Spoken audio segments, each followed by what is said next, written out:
baby bonding, and optimal infant feeding practices by upholding the 10 steps to successful breastfeeding. San Juan Regional Medical Center, officially baby-friendly and serving the Four Corners since 1910. Find out more online at sanjuanregional.com.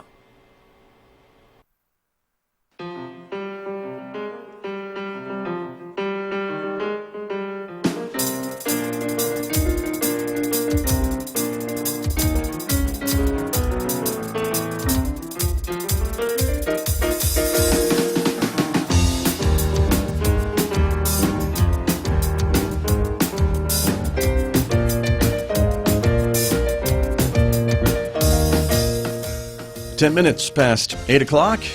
It is Tuesday morning, October 15th. Good morning, everyone. I'm Scott Micklin, and thank you for tuning in to KSJE, San Juan County's only visual radio station, broadcasting at 90.9 FM here in San Juan County, 103.3 FM now in the Durango, Colorado area, and of course you can listen worldwide at KSJE.com. Special welcome to our viewers who are watching the visual radio program live, streaming from our KSJE Facebook page and our YouTube channel. Welcome aboard, everyone. Glad you are with us. Coming up in the next few moments, my guest today from the Aztec School District will be talking about a lot of things going on in Aztec schools, including the upcoming mill levy vote in November and some other issues going on, so stay tuned for that. Later on this hour, we will show you some of the pets available for adoption from the Farmington Regional Animal Shelter. That is coming up today at 8:50 a.m. And then next hour, Mick Hess will be here. He will take us roving with the arts after the news at 9:06.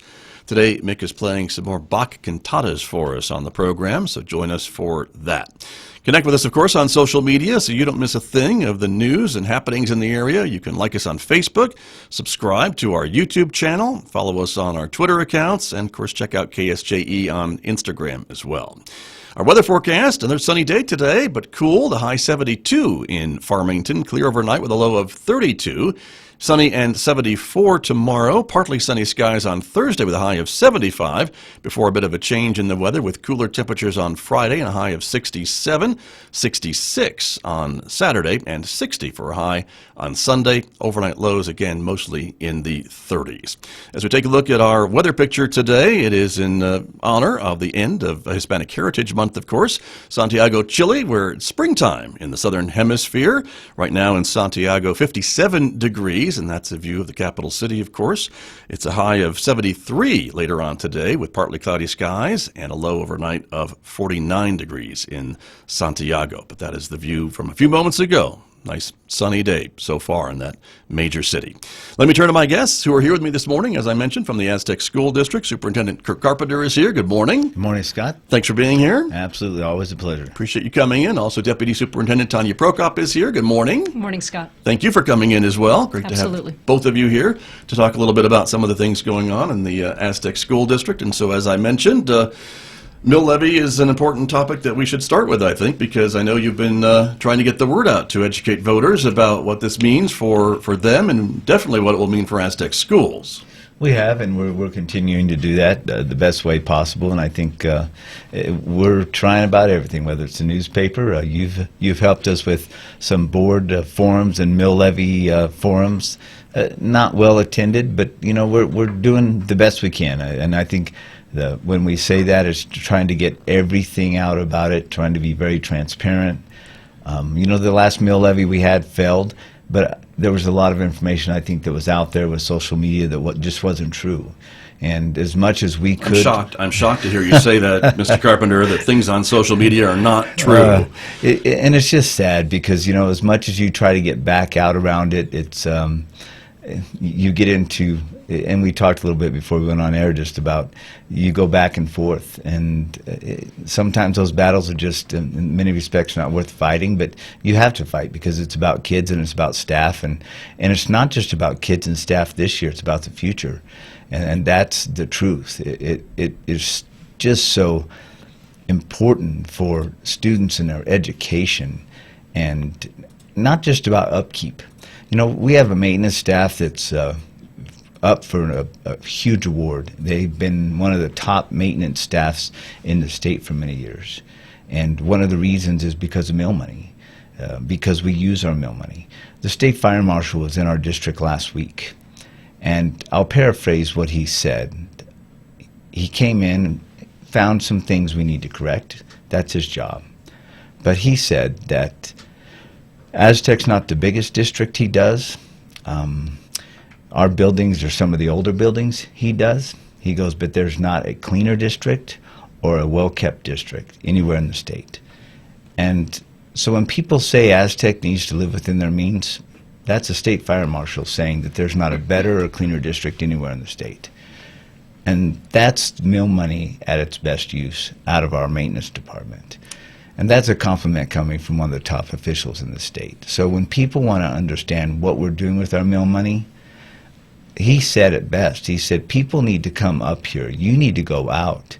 Everybody gets money from the state. Everybody gets, even when he says that, even mill money. Right. He said, you guys are the model of how to use that money. There are new buildings in this state that are not in as good a shape as your old buildings and the grounds. He goes, you guys, I don't know what is going on in this community, and he spoke about the community as well.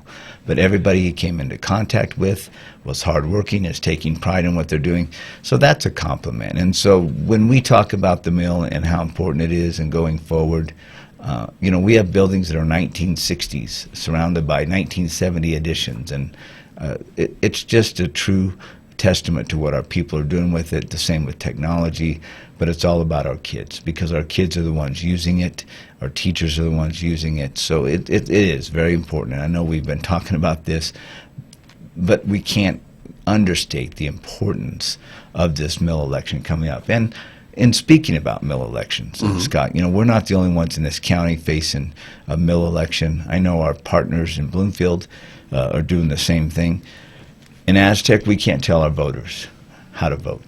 However, in Bloomfield, we can tell voters what they probably should do, and I will.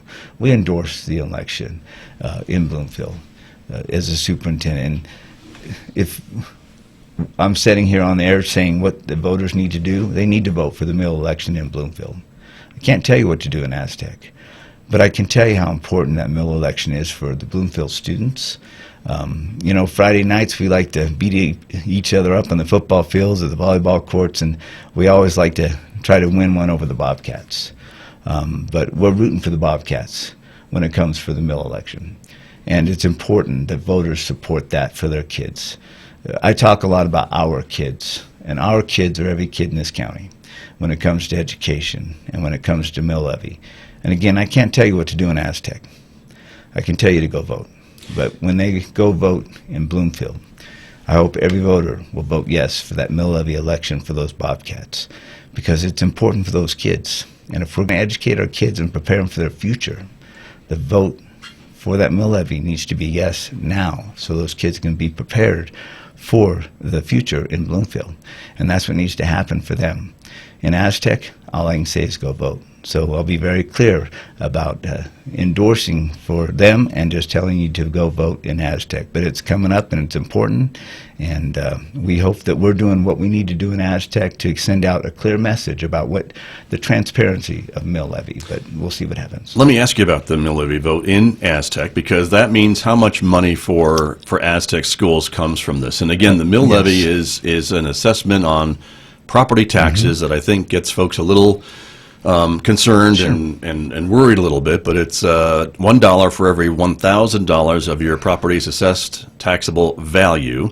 And so we have some numbers, I think, that the district has put together with the help of the county to show what the mill levy vote would mean for someone with a house valued at about $150,000. And so it brings in about $1.3 million to our district. That adds up to $1.3 a year for Aztec Schools. Right. And again, that all depends on where we are with, the economy, and there's different yields that come into play. If the mill levy is approved, there'll be a slight increase of property tax, like about $3 a year. And we don't downplay any increase. And that's, again, on an assessed taxation of about $150,000 property. Now, if we're showing the numbers on the screen, Mr. Carpenter, I don't want to interrupt you, but I think if folks want to see the numbers, understand the numbers, this is what the county is telling you and showing you, and this is what these numbers will mean. But basically, about an extra $3 a year. A year, not a month. Not a month, year. not a week, not a right. but a year. Yeah. And if it's not approved, then do taxes go down? Sure, they go down. I think $3 a year. But they will go down even more a year. I see. Because the actual mill will disappear off taxes. Right. And but let's understand that quality schools bring in people to your community. You see this as an economic development issue. Absolutely. And anybody that doesn't, we need to have a conversation. It's not a sales pitch. Your community operates around your schools, as does your school operate around your community. It's a partnership. People that move into a community with children, one of the first places they look are at the schools. And even those people that say, well, I don't have kids in schools, why should I vote for this? For the very same reason, that people are not coming to a community if the schools are not quality. And for that reason, they need to consider when they go vote what they are voting on. Again, we do not downplay the importance. We understand the taxes. We don't control the taxes. Taxes are controlled by things outside of our realm. This is a small increase. We understand that. But again, it's important. It's about our kids. Whether you have kids in school or you don't have kids in school, it's about providing for them and providing for their future. And in many respects, we understand that kids need technology. And most of our money, the $1.3 million, goes to two departments. Operations, to control things, whether it's grounds. And I always say this, it's everything from toilet paper to activity buses. And activity buses have to be replaced by law every 20 years. But it's everything from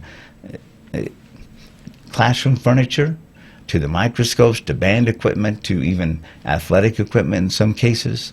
And I've heard you speak a little bit about repairs, too, that this money all pays for. repairs. If you have a damage to a fence or a leaking roof or something like that, this is where you get that money from to fix these things in your buildings, correct? And so the 1.3 will have to be replaced, and the only way to replace that is through operations. If the mill does not pass. If it does not pass. And so if that happens, that means we're going to be cutting back on personnel, because that's the only way we can cut. We can't cut down on energy use. We're doing all that. We've made decisions in the past where we're saving on energy every year because of solar LED replacements we've done in the past, which, by the way, we paid with by mill money in the past. We've saved some mill money, replaced LED. We've done a lot of things to be very, very conscientious about the way we're spending our money. And I just want to ask you one more thing about this, because I think it's somewhat confusing for folks to know how school districts are funded. And so some of your money you can use for some things, and you can't use it for other things. Mill money, again, you can use for some things, but can't use it for other things. And so that's what gets maybe a little bit confusing for folks, I think, to understand. And so you can't use mill money for salaries. Cannot use mill money for salaries. Basically, you can use mill money for some of the things I've talked about, for operations, software, capital projects, those types of things.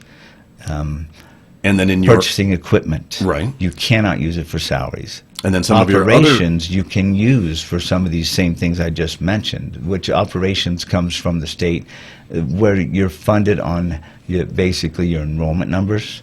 That money comes from the state. You can use operations for these things I've mentioned, but you cannot use your mill money. It's like a separate pot of money.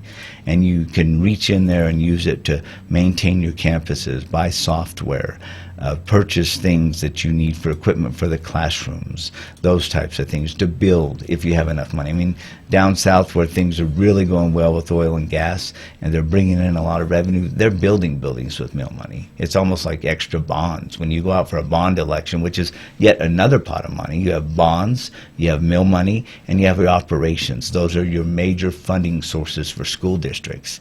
And bonds are used to build. They're used to build big buildings. When you build new schools, like, say, Farmington High School is the most recent high school and big building that's happened here in the county. That's a bond election. Right. That's a separate election, a separate pot of money. You can buy furniture with that if you do a new building. Meal money is something that's reoccurring. It goes every 6 years, where you're doing software and operations to maintain campuses. And then your operational account is what you get from the state. And there's federal funding that's in there as well. And that's what you use mostly for your personnel costs, your utilities, those types of things. And those are the main funding sources for districts. But you can't use meal to help supplement your operational. Now, operational can supplement some of those other things, but you can't reach into meal for, like you said, for salaries and those types of things. And that's really the key, I think, too, because, again, if you don't have this meal money to be able to spend, you're not going to cut everything that meal money paid for and you can't. And make kids bring their own toilet paper to school or something. That sounds silly, but that's kind of what you talk about when meal money pays for those types of supplies and things like that in your classrooms. But you'd have to supplement that money then if it goes away with money from your operational budget. Meal money, what meal money pays for are the essentials. Schools are not getting extra meal money to buy some of the things that they need. There used to be equipment allowances out to schools. It's gone. Meal money is paying for the essentials. Toilet paper is not a extra. I wouldn't think so. Paper towels are not extras. Yeah. Repairing things like leaky roofs is not; those aren't extras, and that's what meal money does. And so, again, please, if there are questions and you're getting false information, call us. We'll be fully transparent. We have been. We always will be, and we want to make sure people, when they go to vote, that they have a clear picture of what meal money is all about. And again, we do not downplay the importance of taxes, any small increase, regardless of the mill levy. Right. Taxes are going up. It's not the schools that are pushing all of that. There's a lot that goes into that. So let us be clear with you, give you our portion of what happens with it, and then if you have further questions, the county can also answer a lot of other questions for you on this issue. Sure. And that's an important thing to mention, and I should mention, too, that the county assessor is going to be my guest on Thursday's show to talk a little bit more about this county-wide and how these things are calculated, because, again, the schools have really no job in the calculation of these tax rates, which was what we're talking about. And so again, this is on the valuation of the property, and so I know some folks may do the math wrong and they may calculate it on the entire value of their home, which is not correct. It's usually about a third of what your house is valued at in order to be able to get the calculations correct. And if they have any questions, again, they can talk to anyone at the district office. Yes, sir. Or at the county, I would think. Yes, they can. They should be able to. Assessor, and it's a 0.8% increase is what we're looking at. Right. And again, $3 a year if you own a $150,000 home is what we're looking at for our portion. And again, there's other things that will affect taxes into the next school year. We are not the experts. We won't get into that topic.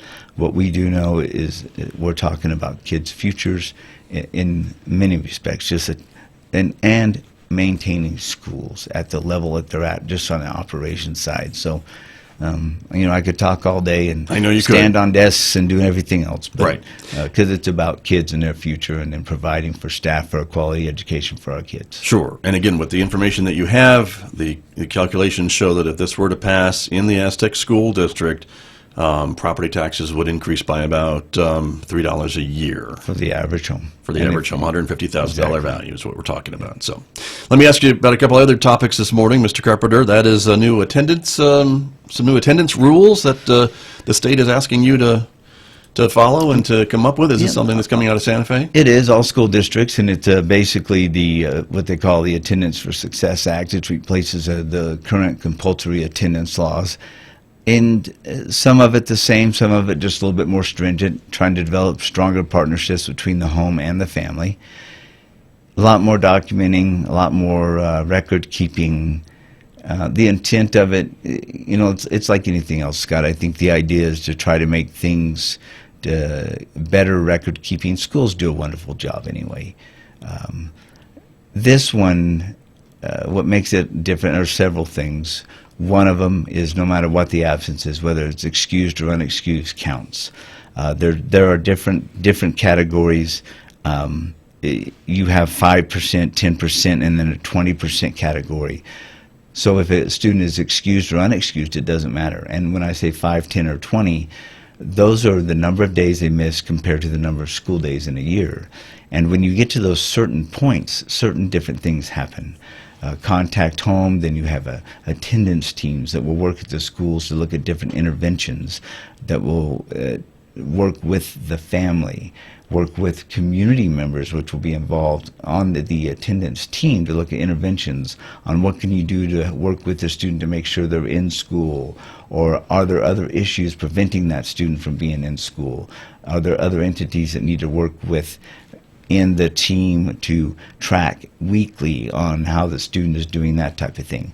Just a better attempt to make sure that for whatever reason the student is not there, that they're provided with those services that are trying to supplement in addition to providing other services to collaborate with everybody in the community and outside, or align other services to the student to make sure that everybody's on board, to make sure that education is a priority for that person to get them to school. So again, the intent's there. Everybody has to have a plan in by the 45th day, which is coming up, and we're still trying to roll this out. It's going to be interesting because there's a lot of record keeping. The intent is good and genuine, but with these, sometimes there's unintended consequences, and I think managing it is going to be interesting because there's a lot of letters that have to go out, a lot of record keeping.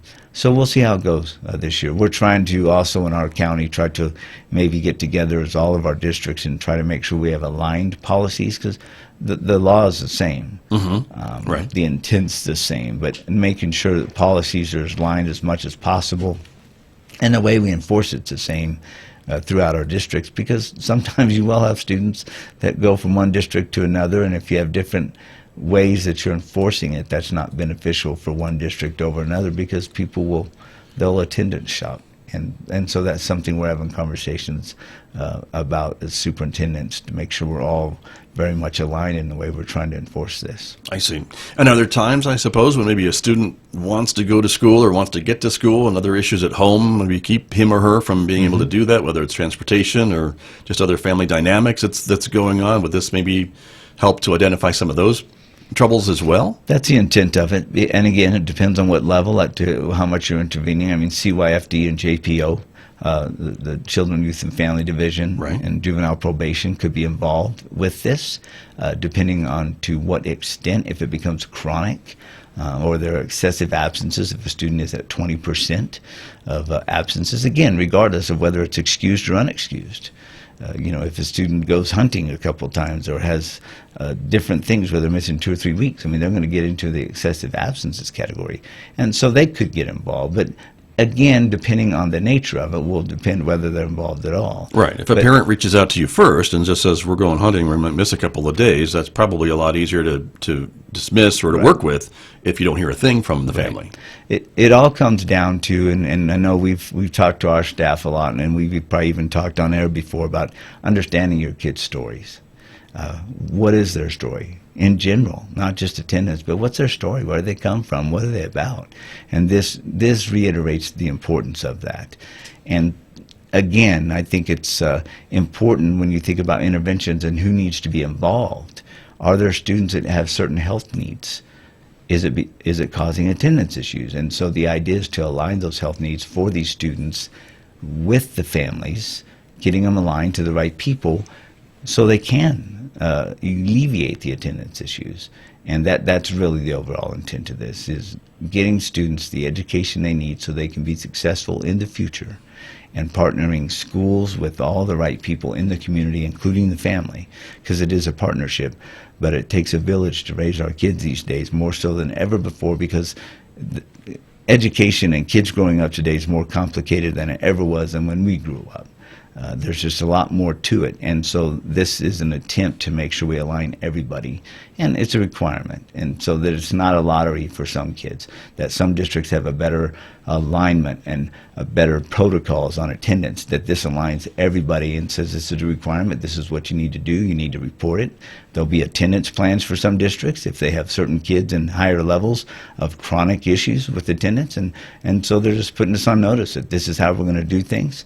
You need to report it. it, and they're trying to put everybody on the same page throughout the state. So we'll see how it goes. Gotcha. All right. Speaking of families, parent-teacher conferences are happening soon in Aztec Schools. They are. We have secondary conferences this Thursday night and Friday, and then we'll do the same thing next week for elementary. And it's always a great time. The importance of families coming and visiting with teachers, it cannot be understated. It's more so than ever before. And I say that because, education has changed, and I want to, all the county schools, and across our state for that matter, but I know more so because of the work we do with our county schools, that we're not talking about grades. You go in and you'll hear, how's my son or daughter doing? And they'll talk and say, well, here's where they're at. But it's not they have an A or they have a B. They'll talk about percentages. But more than ever before, what's happening in every single district up here, because all the districts are doing just great work up here, they're talking about where these kids are at skill levels. Not A, B, C, D. Grades nowadays, honestly, Scott, don't tell you a lot. Teachers in every district, and I can say this because we've worked so closely with them, when parents come in, they're going in and they're diagnosing learning down to the skill level. And so more so than ever before, it is so important for families to go in and engage in a conversation at parent-teacher conferences, even before that. But go visit face-to-face and have that conversation. Because like anything else, it clears up misconceptions, it clears up the conversation, the communication, and so we encourage parents, not just in our district, all districts, attend them. Take that opportunity to learn more what's going on with your kid in the classroom. And again, that face-to-face has to be better than a text message or email or a report card. You can at least interact with the teacher. Sure, because there's a lot of stuff in home, there's a lot of verbiage, there's a lot of things that are happening. The face-to-face, it gets cleared up, you understand, or there may be some misconceptions. I know when I was going to school, I may tell mom and dad I was doing okay in this or that this was happening, but when they go see the teacher, there's two sides to every story, too. Uh-oh. So let's make sure we get it all cleared up. That sounds like a topic for another program, Mr. Carpenter. Yeah, it probably is. Your school career. Yeah, we probably won't share too much of that because my early elementary career, mom was at the school. Everybody thought she worked there, but she was up there a lot, and it was probably because of maybe I was. Let's just say I misbehaved a little bit. Not your brother? Oh, no. No. I won't point fingers. Okay. Yeah. Oh, well. I admit it was me. I see. All right. Well, thanks for coming in, Mr. Carpenter. We're out of time, I'm sorry to say, but I appreciate you being here as always. Thanks for coming in. Thanks for having us, and we just appreciate you, again, what you do for the community. Thanks for helping us with our board forms and mill levy. There's one final one coming up, right, on the 28th. 28th. In Aztec, if you want more information, everyone, about this mill levy vote that you're being asked to decide, and also meet some of the school board candidates, who should be there as well on the 28th at the Aztec Community Center. That's correct. At 6 o'clock. Okay. Thanks. Very good. Glad to help. Thank you, Mr. Carpenter. Good to have you here. Kirk Carpenter and Tania Prokop from the Aztec School District, my guests here on KSJE. I'll be back with more in just a moment, everybody. The time is 8:37.